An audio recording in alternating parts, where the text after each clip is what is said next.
Humarurot ang pampasaherong jeep na yan patawid ng Osmeña Highway sa Maynila. Kita ang isang lalaki na nakahabol pang makasampa sa jeep. Ang isang babaeng nakasunod sa kanya, hindi na nakaabot sa jeep at nahagip ng truck.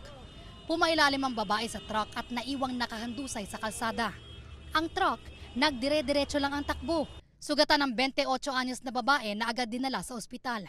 Batay sa investigasyon ng pulisya, pinagtripan umano ng grupo ng nabanggang babae ang driver ng jeep. Nakursunadahan lang siya habang nakahinto yung kanyang sasakyan doon.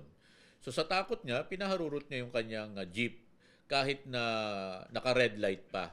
At ito namang biktima natin, humahabol na makasakay doon sa jeep at makasama doon sa mga grupo niya. Kaya lang, dahil nga sa Osmeña Highway, naka green light o naka-go, yung signal light, dire-diretso yung truck, hindi siya napansin. Pinaghahanapan ng pulisya ang driver ng truck na posibleng maharap sa reklamong reckless imprudence resulting in physical injuries.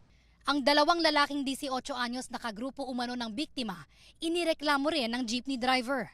Tukoy na ng pulisya ang dalawa. Patuloy pa ang investigasyon sa insidente.